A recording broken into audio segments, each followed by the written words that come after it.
All right. I'm going to just do a quick check here to make sure that I'm showing up as live. Maybe if I can find the right thing because I clicked off of it. Yep, we're looking good. All right. So thank you, everybody, for joining us this evening. I am joined by the esteemed Tyler Kirk here to celebrate the release of his new book. So, I'm going to do a quick introduction. Tyler is an accomplished writer and author known for his lifelong passion for literature and storytelling. His Children of Strife series draws on his diverse experiences, literary influences, and a rich imagination to craft a compelling story that resonates with his audiences.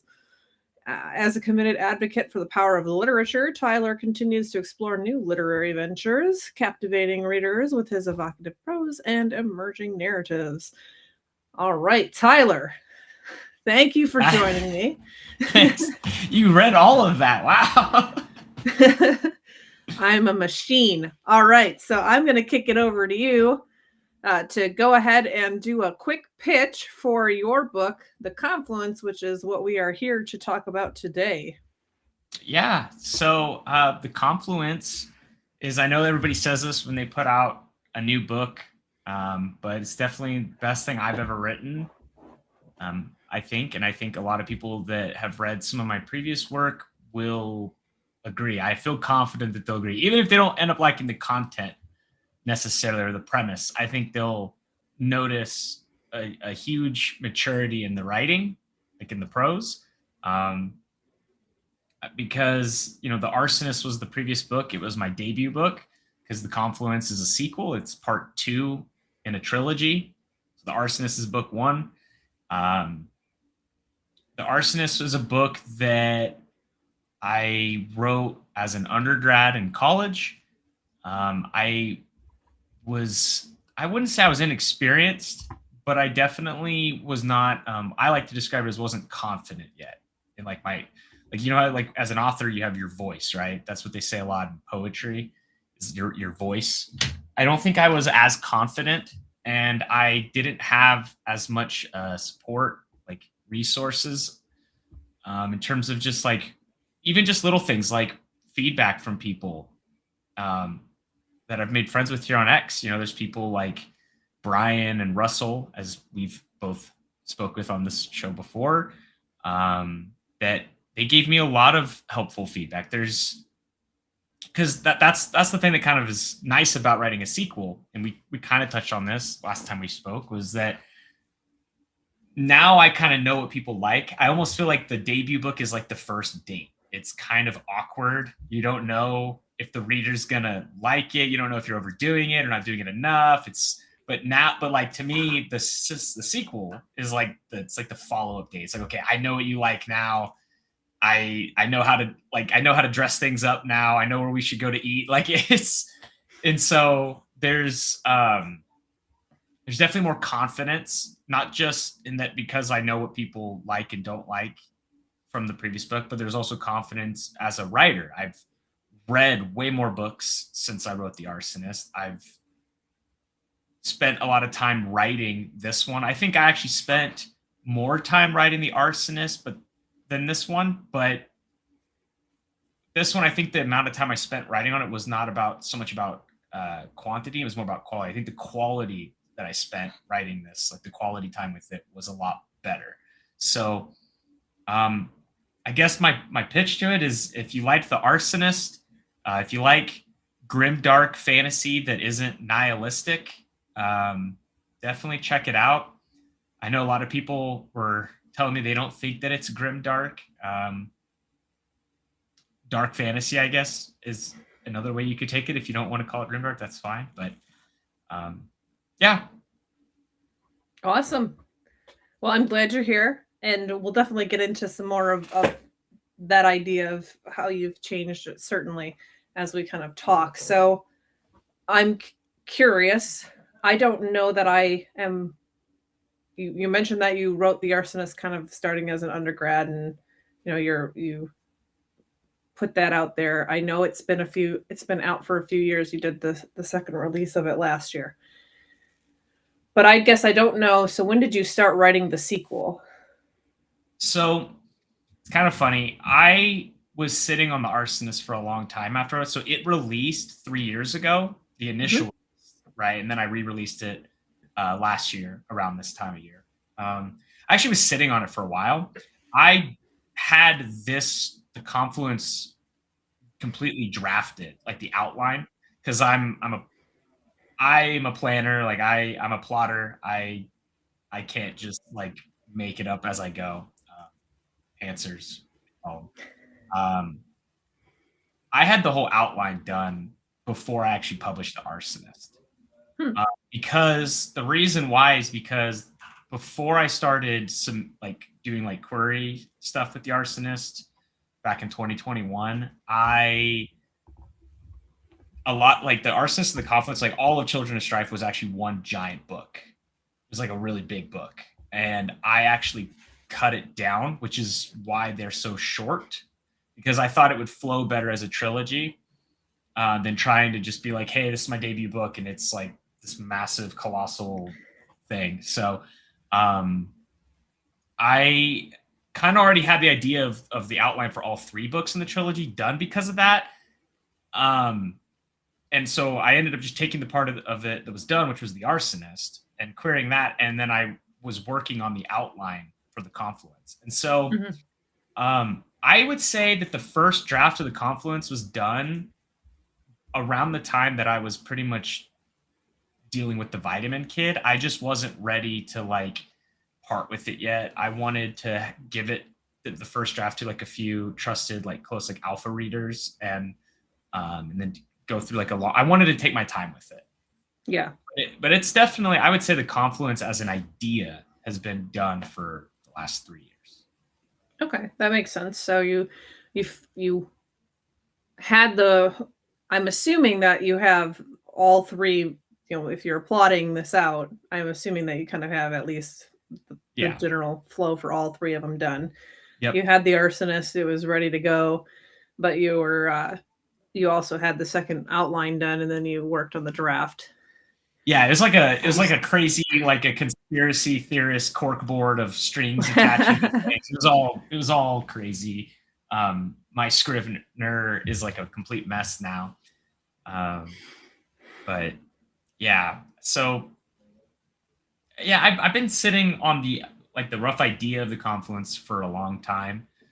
Um, I but like I said, I wanted to take my time with it, and I say this, and I know a lot of people are like, "Oh, great, people that are excited about it." I think are going to be like, "Man, we're gonna have to wait 3 years for the final book." Like, no, I don't think it's going to take long. I think like the main reason why there was such a long gap between the Arsonist and the Confluence, like I've explained before, even last time we talked, was because of the Vitamin Kit.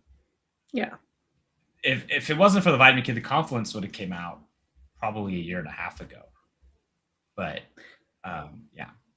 I actually wonder, like, do you feel like it was beneficial? Because you're mentioning that you feel like it was the best thing you've written, that you had an opportunity to get some feedback from the Arsonist, from people that have read it, and that you were able to apply that to this.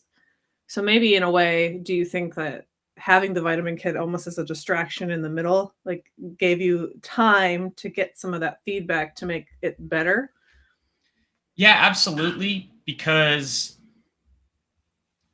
there's a lot of people that are indie authors or just writers on X and Instagram that didn't discover me or befriend me, however you want to look at it, until the Vitamin Kit.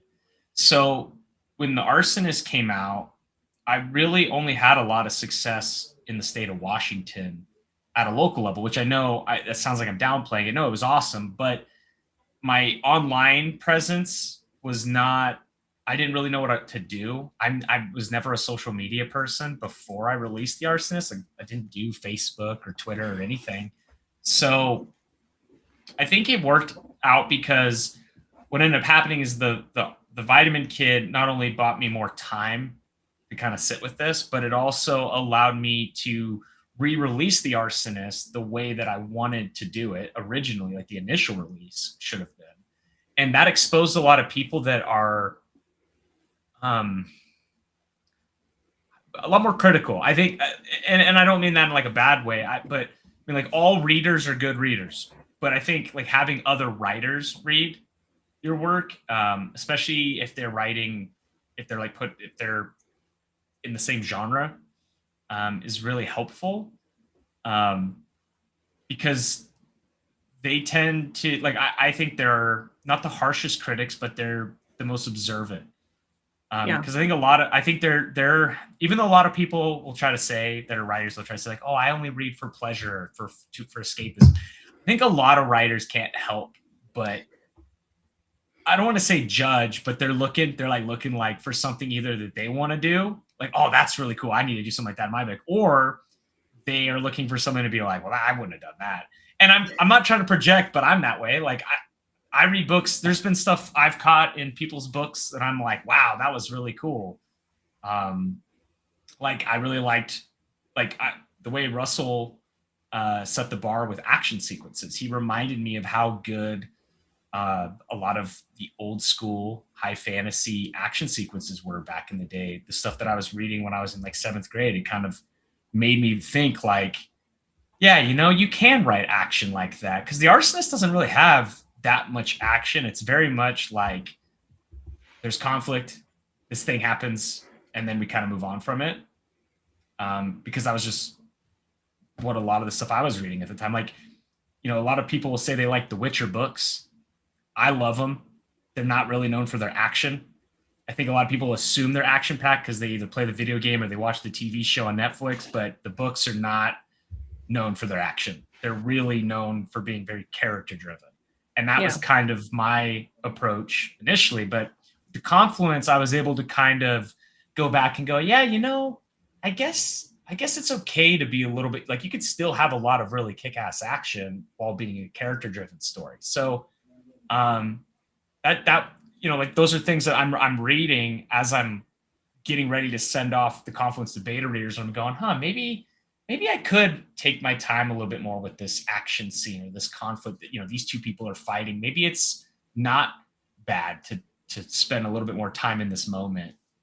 So yeah, I know it's like a super long-winded answer, but essentially, I really do believe that it wasn't a mistake to do the Vitamin Kid and to kind of take this break because it allowed for the reset that kind of helped me figure out where I needed to steer this trilogy or this series.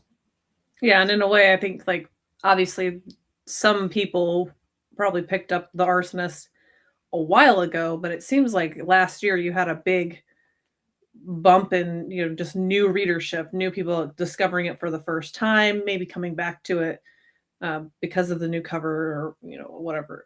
Yeah, absolutely. I think so for most of the people that have probably read this, I don't know that it's been like they're waiting 3 years per se. Yeah, it was kind of funny last year when it came out. There were a lot of people that were like, "Oh, this isn't a brand new book. This is like a remaster kind of thing." I was like, "Yeah," they were surprised, and that's okay. That's kind of what I wanted because, I'm not robbing the people that read it the first time when it first came out, but a lot of those people are not on social media. They don't even follow me on social media. And a lot of them don't even know who I am. They picked it up at a local support, like a local indie author event thing in the state of Washington, and they didn't leave a review or anything. So I definitely got a lot of people to give it a chance through social media last year, and those people left feedback on it, which is why if you go look at reviews on The Arsonist, it's like it came out in 2023, but most of the reviews came in like 2025. Yeah. So yeah, I mean, it was definitely, like I said, it was a good reset. Like to me, I feel like it was good to kind of restart and go back to being like, all right, kind of get back to where I want this to be. So who knows? So yeah. Oh no, sorry. Go ahead. Yeah, you're fine. So you mentioned that before you had a social media presence, you did more stuff within your local area within Washington. I'm curious about like what that looked like. Are we talking like writers groups? You mentioned like support an indie author kind of thing. I'm curious, what does your local scene look like that you were engaged with? So I'll just kind of start with my city that I live in particular. So Spokane, it's the second largest city in Washington, next to Seattle. We're on the east side, next to bordering Idaho, which is where Mhm. like Coeur d'Alene, Idaho. And Spokane is very big on supporting not only local business but local artists. And every year we have an annual author event called Get Lit. Um, and we just have a lot of local bookstores that are really big into promoting new books. Not that they don't like the classics in the canon, but most people that are into those books, they already own them or they just order them online. So there's a lot more. They're really big into like promoting discoverability of like new up and coming things, especially local. So just a lot of networking too. I spent a lot of time before I published anything kind of networking with local business owners, and that was kind of what I spent majority of college doing, was just writing and networking with people. And so I would say like on a local city level between like Spokane and Coeur d'Alene, that greater area, it was a lot of just going to local events. There was a writers group, and just getting into the bookstores, and then that kind of just spreading out over time. Brian, as we talked about, he's done a lot of that stuff too. He does a lot of traveling to different bookstores and stuff, and it seems like there's a coffee shop that he likes that is very big at supporting him. I think those things are important, and I think that and I tell people all the time that they should get out there more and promote their book locally where they live. It's obviously easier for some people than it is for others, but understand that even when you're having the success of like, man, I dropped off 6 books at this bookstore 5 months ago and they're all gone, that those are not going to turn into reviews most likely. Like, Yeah. how many times do you go to a store and buy something and then go home and go, wow, I'm going to leave a review? It's not like, nobody really does that, right? So it's a give and take of like, there's this really cool success of like, man, I can't believe I sold 6 books at a store. That's the dream, Barnes and Nobles or Fred's Dungeons and Dragons store, whatever it is. But unfortunately, it doesn't translate well to the internet, right? Because the online presence, it's all about reviews and marketing. And so you kind of have to balance both a bit. And when I was new, I didn't really give much to social media, internet, 'cause I didn't really want to. I wanted to try to just do in-person stuff, but then I kind of ended up caving and going to the social media stuff. And now I'm trying to do this fine balance of both. It's tricky because they're completely different worlds. So I think the one thing that they have in common, like the middle of the Venn diagram, is the cover. People in local bookstores, they're always looking for a good cover, and I think it's the same thing with the internet. Even though people, there's the old saying, "Don't judge a book by its cover." All people I don't think that's true at all. I think everybody does that nowadays, especially with social media, where everything is fixated on scrolling through images, and it's like, whoa, what was that thing? Hold on, go back. Oh man, that's a cool dragon. Oh, it's a book. So that kind of, I don't know if that segues into talking about the Confluence more like in like terms of the cover choice, because it's way different than the Arsonist cover. But yeah, that's kind of what hopefully I answered your question about the locals. No, yeah, that's it's interesting. So I think it's James Maxey who does a lot of like the live events, sells a lot at like cons and stuff. I think he mentioned like he sold thousands upon thousands of books, but like none of them actually, like, he's got like 6 reviews or something on some of them. And it's like, I know another author here. He lives in Idaho, but it's 20 minutes away. He sold like 500-ish copies of his book at a convention. I'm not kidding. Like he was able to prove it to me. Like it wasn't just word of mouth. He sold somewhere like close to 500 copies of his book at this big convention. and he had 2 reviews for a year. You would have never known that if you found this guy on Instagram or like, oh, let's look at his book. Only 2 reviews, and the book's been out for a year. That's what I mean, though, is it's like you kind of have to, you have to kind of balance both. Just because a book has a lot of reviews doesn't mean they've sold a lot of copies, but just because a book doesn't have a lot of reviews, it doesn't mean that it hasn't sold a lot of copies. It's really a weird separation. I kind of have to just live in the middle, I guess. KP Beloy was asking if he was to read this sequel, does it matter which version of the first Arsonist he read? Like if he read the old one prior to the re-release, would it matter? No, I don't think so. The re-release, which is the version that has the masked cover, is a lot more polished. It has like chapter icons, like art in it and maps. It's more fancy, but it's the same core elements. It's the same ideas, the same premise. There's not like an alternate ending or anything. So yeah, no, it shouldn't matter at all. We're not trying to mess them all up.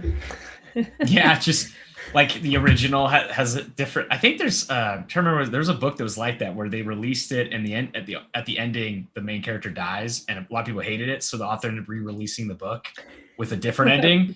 And so it like created this sort of debate among his fans of like which ending is canon, and he just never commented on it, and then he died.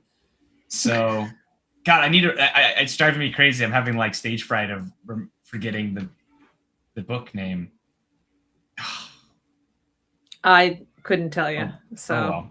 It was an old book.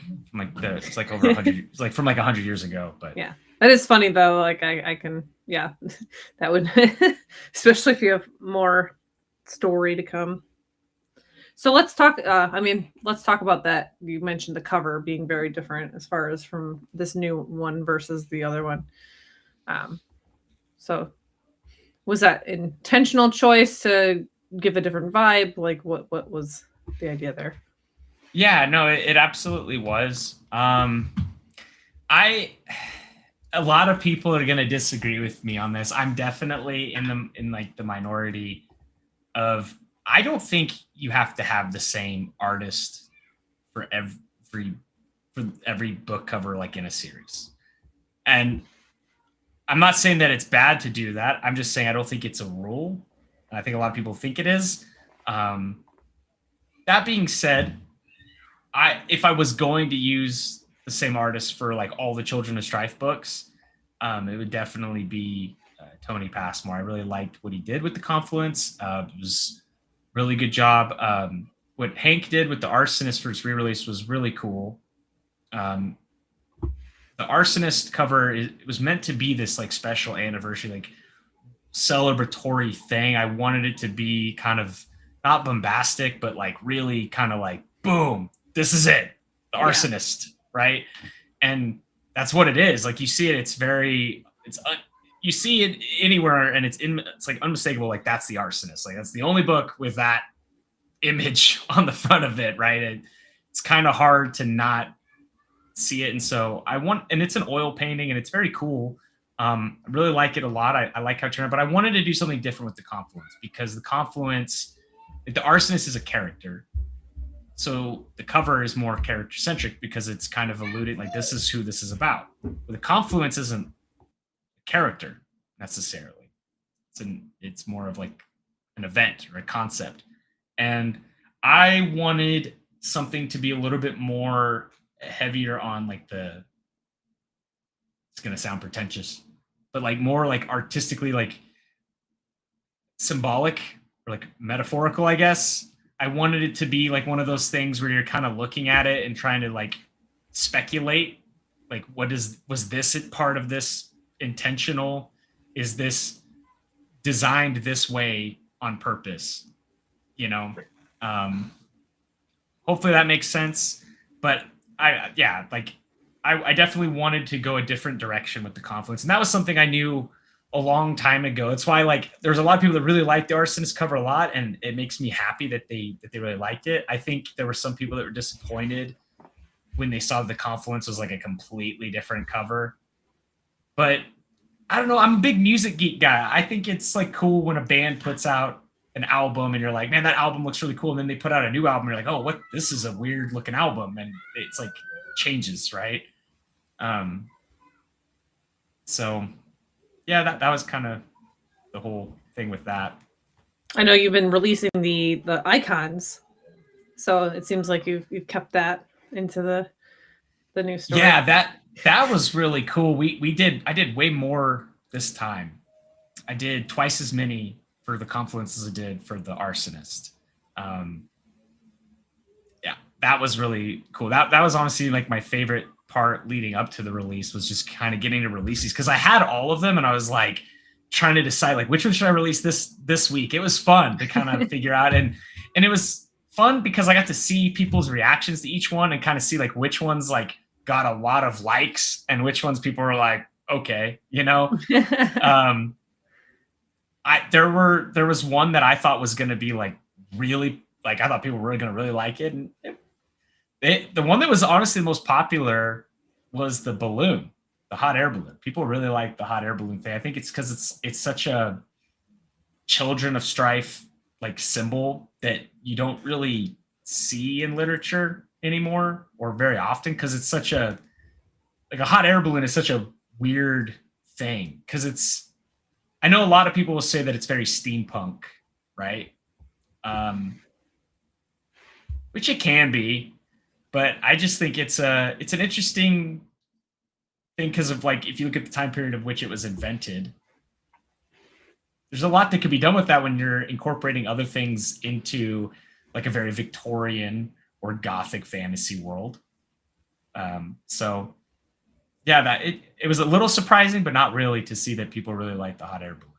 So. I could make a joke about, the arsonist on your hot air balloon and David Botterina and versus a submarine.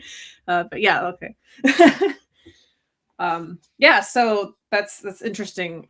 I like the idea of like you taking some musical influence as far as like almost treating the cover of the book like an album cover for a band type of thing, and doing something. It's weird. Different. I know it's weird, but that's just like a thing that I like. That's like how I look at it. I think in a way it's your creation though. So like, you I know there's people that when they have all these books on a shelf, they want them uniform. They want, like, if they pull out like all three of a certain book, they want them all to be uniform. I get it. But I think there's some kind of funny about that, though. Kind of fun of like, you're going to have like someone's going to have all three of these Children of Strife books somewhere. Maybe if I'm lucky, they'll have all three of them, right? I'm not trying to, and they're going to be different looking, and it's going to be kind of like, I don't know. It's very individualistic, I suppose. So you mentioned at the earlier on that you did some querying for the Arsonist. I'm curious about that process and when you kind of hit the wall and said, I'm going indie, forget this. So I've written like almost an article length post about this before, so I'll try to keep it short, even though I know I'm not known for brevity. But basically, I'll just say I got to the part where you're talking to someone, where you actually have like what we're doing with someone from a publishing house. That's pretty nice. It is very nice. I did eventually get to that point, but it didn't go the way I thought it was going to go. Usually when you get that opportunity, you're immediately filled with joy of like, it worked. I'm in. They're going to talk to me about, and it was more of like we want to talk to you about stuff that we don't want in writing. And basically what they revealed to me I'll explain this too, that the reason why they did this is because they were a family friend. Like they knew me. So yes, nepotism exists, I suppose, but everybody knows that. right. It's not what, yeah, who but they basically, when I saw like the invite to do like a video call with them, I thought it was, to like, we were going to like celebrate. It was like a good news thing. Like, this is the next step. And it wasn't. It was more of like a, hey, I don't think you should try to pursue traditional publishing if you want to write fiction. Like, the only kind of fiction that we're taking is romantic stuff. Yep. And there's no romance in The Arsonist, really. I mean, there's like a tiny bit, but it's very brief. So I was kind of like, well, that's weird. And they were like, if you're really set on writing like contemporary, like fiction, like fantasy, and you want to have creative control, especially with like the characters and stuff and what they do and identify as, and that you should just go be an independent author, is what they told me. And because before that point, I had never considered the idea of being an independent author, not because I didn't think it was like good. It's not like I thought like, oh, that's giving up. It was just more of like I want to see if I can do it the way that all my predecessors did it. Right. I want to see if I can go through the traditional publishing pipeline, and just kind of quickly learn that it's not what it used to be. It's not, it just doesn't. That's why I see people that are still relentlessly, sending in their book and trying to query, and it's like, they have a really good book, but that's just not like, they don't take books because they're great anymore. They take books that they know are going to sell. A lot of people use the word like if John Douglas was here, he'd say slop, right? They want the slop. They do. And it's the thing that people will eat up on TikTok, right? And I know that this sounds like excuses. Some people might watch this and be like, oh, he's full of it. He's like that's not true, but that's just what my experience was. If you're convinced that going through traditional publishing with like an original fictional idea is still like gonna work, then by all means continue to try. I would never tell anybody to stop trying to go trad, but I realized that it just wasn't a real option for me because of the stories that I wanted to write.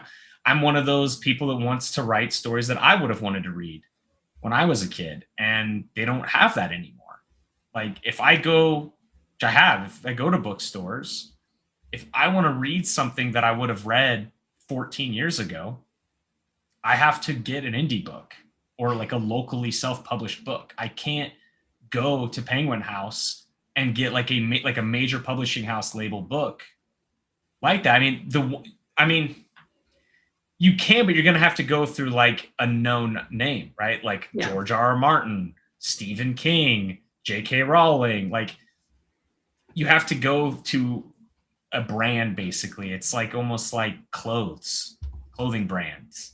It's not really that you're buying the book, you're buying the author's work, the brand. And so, yeah, like he's like, yeah, the comment just now is completely right. Like there's a lot of books that are really good that would not be published today. I tell people this all the time because he's one of my favorites, like hot take. I don't think Edgar Allan Poe would be published today if he was alive. There's a lot, like there's just, people want things that are very simple and easy to follow, that have these sequences of dopamine because they've got social media brain. They need to have these like sexual encounters in their books that are weird with like a werewolf or something.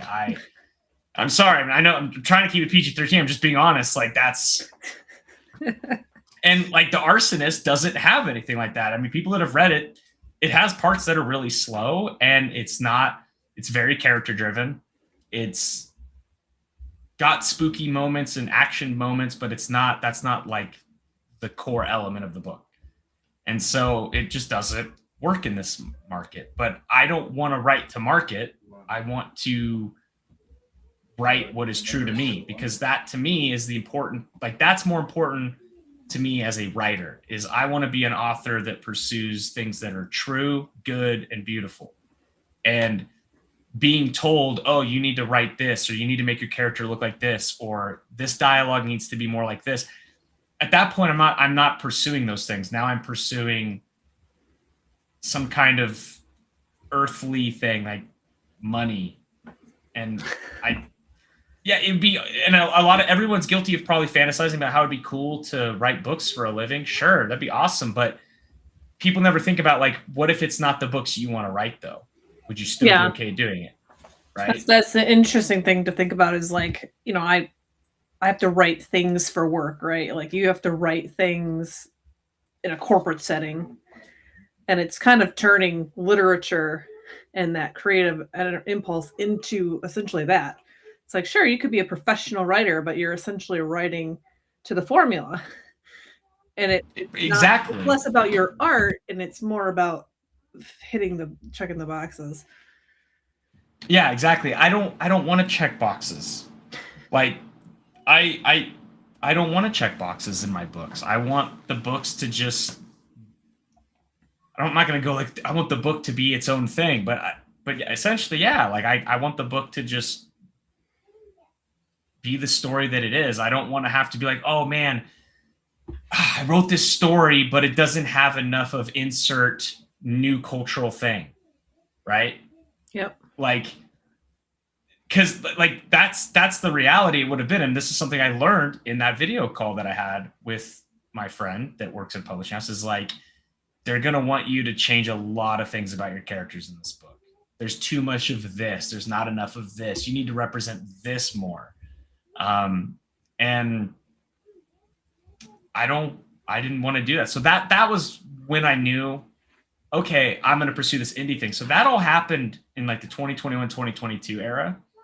So that's why by early 2023, which it was spring of 2023, I was like, all right, we'll just send it indie, I guess.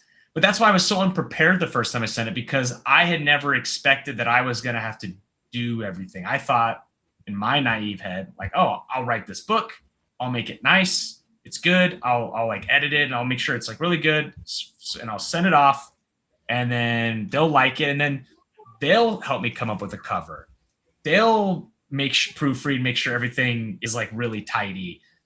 They'll help me come up with a map and digitalize that, and they'll add the artwork, and I'll just write the book, and then they'll do this. So when I decided I needed to do it indie, I was like, well, I guess I'll just like go in. I'm not a graphic designer, but I'll try to make a cover, and I'm not really good with pen and ink, so there's not going to be a chapter. Like, it was just very simple. Like the very first version of The Arsonist is just it's very simple. Like, it doesn't even have the cream colored paper.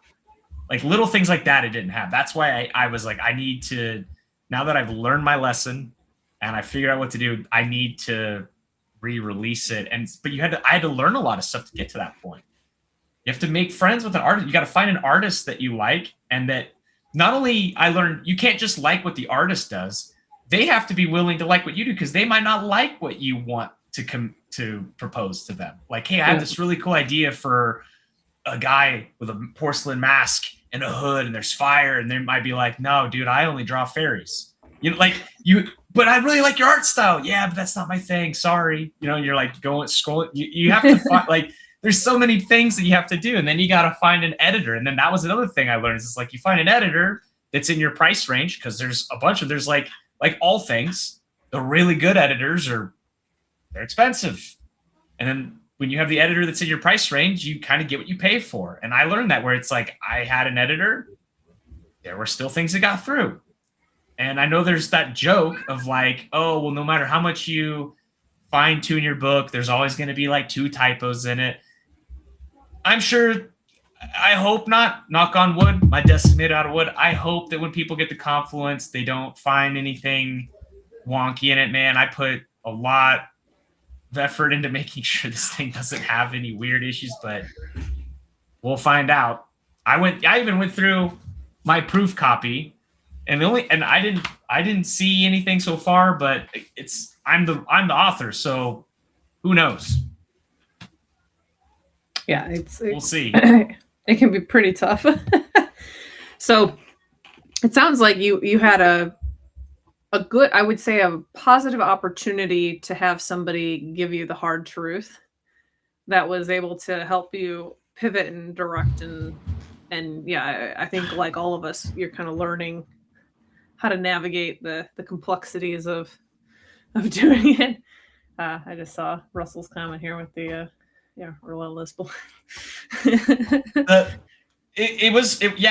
I was lucky. I honestly was lucky. Like, I wasn't even mad at them for being honest with me and kind of letting me down easy like that. I got an opportunity that I think I don't know anybody else has had that opportunity. I'm sure they're out there, but probably save a lot of people a lot of heartache, because I watch these people querying for a long time, and they're on their like 200th query, and like I got my 200th rejection letter. Like I said, I wrote a long like article post because I like to do the longer writing stuff like you do with information. I did one of those probably back, I want to say it was definitely after the Vitamin Kid, but before the Arsonist re-release. I did one of those, and I was like, look, I know a lot of you guys are going to dismiss this. You're not going to think I have any idea what I'm talking about, but I was very explicit. I was like, look, I went through this process. This is what I discovered. If you want to continue on this path, go ahead, but understand that even if you get through the query doors of submitting the manuscript, and if they actually want to talk to you about it, you're going to have to concede a lot of your creative control. And I think a lot of people think that that's fine because I'll get paid for it at least. And then like later on, when I'm like more tenure, they'll give me more creative control. Yeah. Sure. But then you have to understand that I've met people that have decided to do that. I have a friend that writes romance novels. She can't make a living doing it, and she is traditionally published with 2 books, and she still works a day job. So It's not like, well, if I concede some of my artistic integrity, fine, I'll play the game. I'll play the pop culture war game. I'll participate in the culture war, and I'll do this thing. Like it's like you're gonna get in. Like, no, you're still gonna be working a job that you're not maybe that fond of, and you're still going to be writing to that at the same time. So it's like, I tell people I would rather make less money, but get to write what I want to write and do a day job than do a day job and write, but have to write to market just so I can make more money off of my book. But again, it depends. Some people, they really want, that to them is what they want. They want the compensation for what they've created. And I get it. I'm not judging them. I don't think there's anything wrong with that. That's not me though. So I can't relate. There's the clout too of being like, I am with Penguin. Oh yeah. Yeah. I'm traditionally published and I make $1,800, a month or whatever, writing insert popular genre of romance, fantasy, cozy fantasy book here. Yeah. It's cool. As long as you're happy, I guess, if that's what you like writing. But if you tell me that you're like a horror writer and now you're doing that, then it's like, well, yeah, you've got the clout, you've made it, but are you actually happy with what you're creating? You know what I mean? So I do. So I have to ask about this typewriter that is behind you. Because you like that? My eye. Yeah. Does it work? So it did at one point. It's from 1933. It's a prop from my promotional stuff I did for the Vitamin Kid. Because the original Vitamin Kid, which I don't have out right now, was all done on a typewriter. So when I was doing promotional work for it, like pictures and stuff, I used this typewriter. It does not work right now, but that's mainly because I need to find somebody that can repair a part of it that is extreme. Like YouTube University, I've had a very hard time doing it on my own. I need someone who's an expert. But surprisingly, there's not a lot of people that know how to fix typewriters anymore. Amazing. Crazy, right? Who'd have thought? I found a person on like a Craigslist in Idaho that did it, and I was like, hey, it says that one of the things you repair is typewriters, and he was like, yeah, you have a typewriter? Like I haven't updated that since like 2009. I'm like, yeah, I actually have one still, and he's like, really? And I like not the electric one, like a mechanical one. I was like, yeah, it's from 1933. He's like, why do you want to fix it? I'm like, it'd be cool. I don't know. Could like type poems on it or something. Love letters, send them to my wife. Like I typewrote this. It's extra romantic. But yeah, no, it does not work right now. But that is on my list of things to accomplish this decade. It did work at one point. It's the slide. Like the ribbon and everything is fine. Keys, everything is clean and fine. It's just the slide is, there's something wrong with it. I don't even know what the part's called, to be honest with you. I just know that I know what it looks like, and I know that I can't figure out how to fix it. So I was at a con this fall, and there was a woman who had a typewriter, and it was a working typewriter on her display. And then she walked between the tables, and her skirt caught it, and it fell. Oh no! I think typewriter. I've always been fascinated by them since I was a little kid. I think they're the coolest thing. I know that what I'm going to say is probably cringe because I don't know what I'm actually asking for, but I think it would be really cool to write a novella on one or type a novella on one. And I know people are like, well, no, you say that, but if you make a mistake, you can't. I know, but that's the point. Like, how cool to be to have that kind of object permanence as you're writing a novella, like your first draft of a novella. It's like, I wrote this with no mistakes. It was a very slow, intimate, finger pecking really process. Yep. Yeah, I mean, I want to put on some like Chet Baker, like some old school jazz music, and I don't know. I might even pick up, like, have a pipe, I have a record player, have that playing. Just like kind of get fully immersed, like I'm typing up a newspaper article in the 20s or something. It'd be awesome, but yeah, not yet. Soon. That's on my to-do list, so that's something I want to do. And who knows, maybe someday we'll revisit this and be like, hey, I finally did it. Look, Jess, I wrote the novella on the typewriter. I got the typewriter working. Excellent. All right, Tyler, I'm going to give you a chance to read a little bit from the Confluence, if you would like. Sure. So, man, I'm really torn because there's 3 parts in this book that I really want to read. But I think I'm going to go with this one. Just because it doesn't spoil anything and it's at the beginning of the book. So, because the other 2 parts that I really was like torn apart, they kind of spoil stuff. And if people are going to read the book that are watching this and like, maybe they get their book over the weekend and they want to start reading it, I don't want them to be like, oh, I know what happens in 4 chapters or 6 chapters. So. Okay. I'm gonna read this first part then, okay? Got it. All right. The cold night pressed in on all sides as the balloon drifted silently over the dark expanse of Lake Moran. The vast body of water lay far below like a sheet of black glass, swallowing the faint moonlight that managed to pierce the heavy clouds and giving nothing back in return. Ahead on the far shore, the colossal silhouettes of the salix trees rose like ancient towers rising from a drowned city. Their weeping branches swayed in the wind that swept across the lake toward them, long tendrils brushing the surface in slow, mournful arcs that sent faint ripples outward into the dark. The air was sharp and biting, laced with the clean mineral scent of deep water. The glassy surface stretched endlessly into the night, a mirror that reflected nothing but darkness. While the dark line of the grove grew steadily closer until the individual trunks stood out like black pillars against the sky. Rise's silvery eyes flickered between the dark grove rushing toward them across the lake and the chaos of the wind ripping through the basket. He wore the formal robes of a southern scholar, heavy crimson silk with threads of gray that caught what little light the night offered. The garment had been tailored for ceremony, not survival, and now it snapped and tangled in the gale like a banner caught in a storm. His heart pounded in his chest, a frantic drum that drowned out even the roar of the wind. He had never seen a place like this before.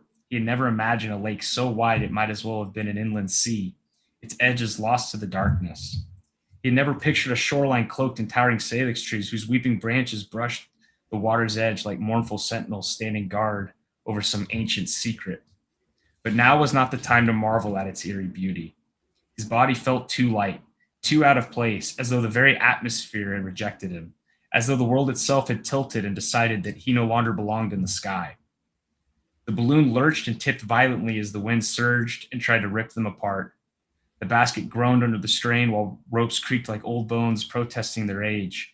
Far above their heads, the red, yellow, and blue envelope strained and bulged, silk and canvas screaming against the abuse as the fabric pulled taut against its seams. "Hold steady, Gabby!" Farbus's voice rang out, strained and urgent, barely audible over the howl. Reese glanced to the side and saw his uncle gripping the edge of the basket with white-knuckled hands. His beard whipped across his weathered face, and his brown eyes were wide with a fear Reese had never seen in him before. Gabby's frantic voice cut through the rushing wind from her place at the helm. She was a sturdy woman with loose brown hair whipping wildly around her face, and the brown eyes narrowed behind dark-tinted goggles that shielded her from the worst of the gale. "The wind's too strong. It's throwing us off course. We can't turn against it. We're heading straight for the grove. Brace for impact." Beside her, Red braced against the basket's side. He was a stout, bearded man with long brown hair pulled back in a tight ponytail, and brown eyes fixed on the approaching grove. His hand rested on the hilt of his sword. Before the words had even settled on the air, a crossbow bolt whizzed past them. So close, Reese felt the wind of its passage tug at his hair. Another followed. The sharp hiss of the steel tip cut through the night and struck the wicker of the balloon with a resounding thud that vibrated through the floor and into his bones. Reese's breath hitched, frozen in his throat. They were being fired upon from the salix trees. I'll just leave it there. I did not rehearse that. I have not read any part of this book out loud, so I apologize to anyone that was listening and thought it sounded awkward. But no, that sounded good. You did good. Excellent. Well, I'll give you an opportunity to tell folks where, if they are joining and don't know who you are already, where to find you and where to get this book. Yeah, so the Confluence right now is only available on Amazon. That's just the best place to find a book nowadays. You can find me on X and Instagram. I'm hoping this year I will stop being stubborn and I will set up threads on Instagram. I'm just very stubborn when it comes to social media. I don't particularly.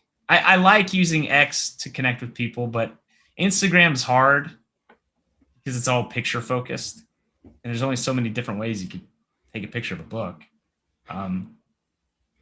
But yeah, X, Instagram, Amazon.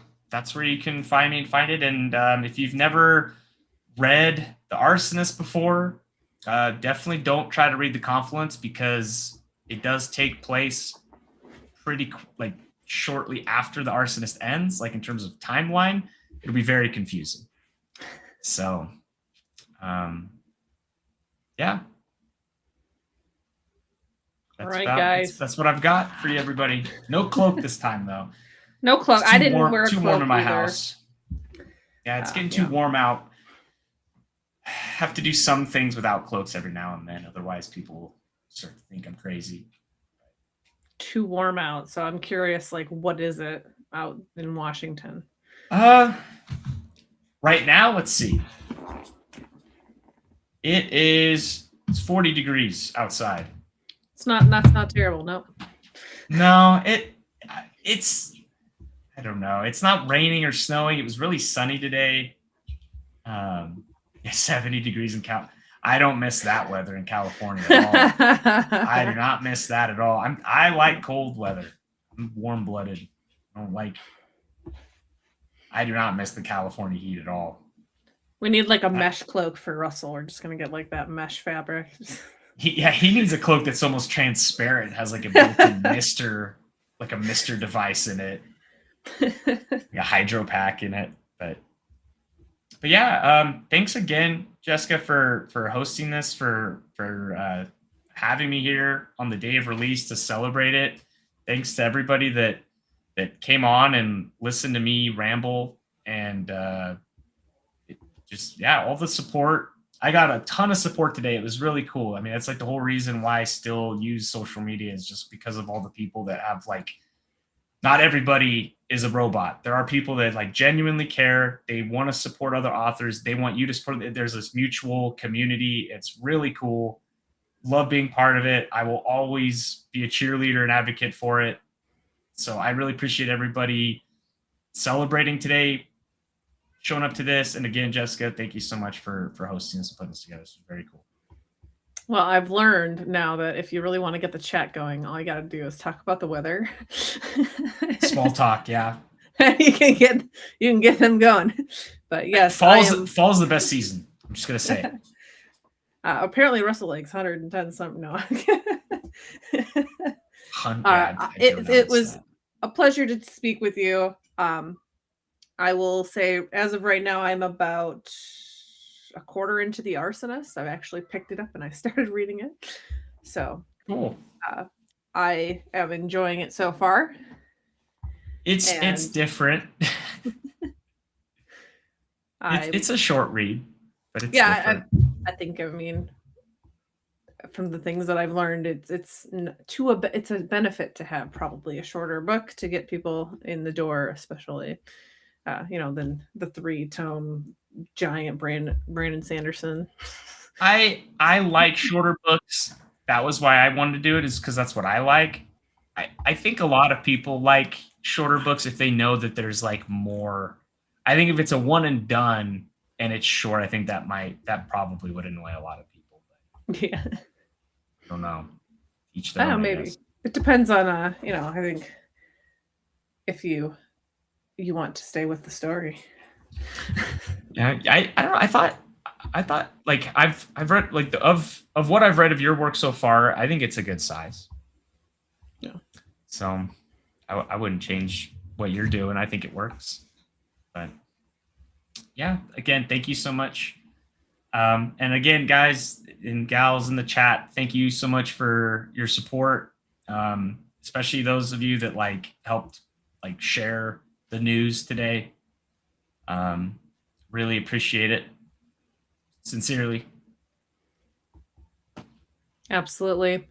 Thanks for coming out. Thanks for watching. For future folks that are watching, I hope you enjoy and get something out of this beneficial. And with that, I'm going to go ahead and end the stream.